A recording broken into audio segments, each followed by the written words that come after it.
I was still in my uniform when the call came. The voice on the other end was low, clinical, but it carried the weight of a gunshot to the chest.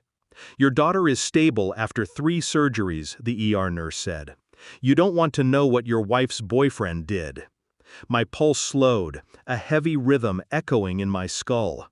She hesitated, lowered her voice, as though someone might be listening. "The police refused to file a complaint. He's waiting outside the bar." A pause. "He's all yours." The line went dead, but the words burned themselves into me. I drove home in silence, my boots still caked with dirt from the base, my fatigues heavy with the scent of oil and gunpowder. Every stoplight blurred past me, every face in the traffic melted into shadows. I carried only one promise inside me: he wouldn't see next sunrise.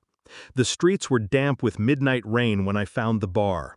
The neon lights sputtered like a dying nerve, red and blue bleeding into the asphalt.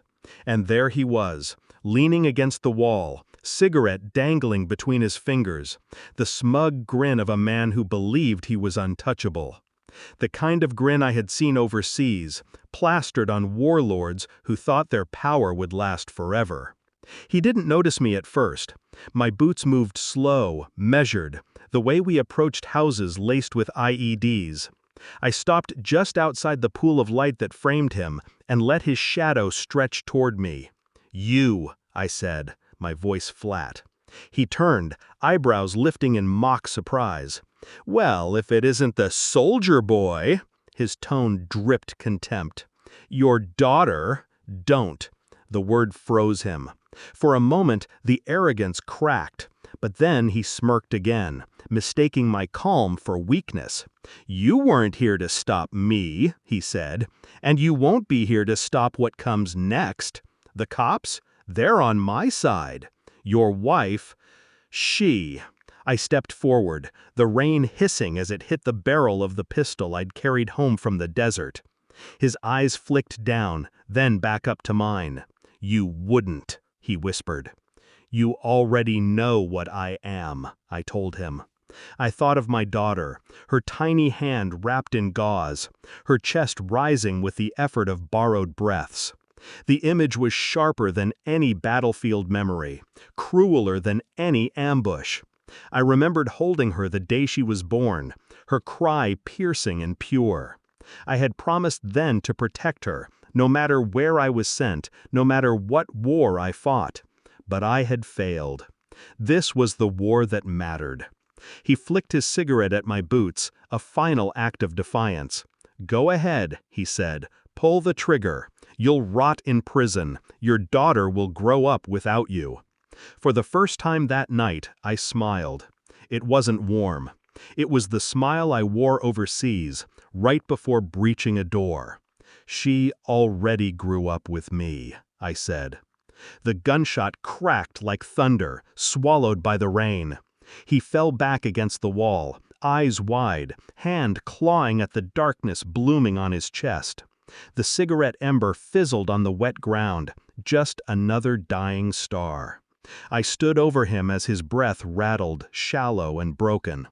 He looked up at me with something new in his eyes, not arrogance, not power, just fear. "Why?" he rasped. I leaned close, my voice steady, my words for him alone. "Because justice refused." "But I don't." His body went still. The night seemed to inhale, the rain softening to a whisper. I walked away without looking back. The world outside the bar carried on as if nothing had happened. Laughter spilling from nearby streets, cars hissing on wet pavement, neon signs flickering. Life was indifferent, as it always was. When I got home, I sat by my daughter's bed. Machines hummed around her, keeping her tethered to this world. Her face was pale, fragile, but she was breathing. That was enough. I took her hand in mine, the same hand I had once promised to protect. I bent close, whispering so only she could hear. "It's over." She stirred faintly, her eyelids fluttering. I squeezed her hand gently, grounding her back into this world. Somewhere inside, I knew the law would come for me eventually.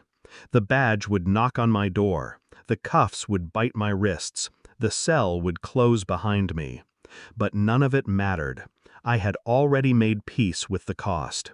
Because the man who broke her would never see another sunrise. And as I sat in that hospital room, the beeping monitors steady and calm, I realized something simple and final. War had followed me home.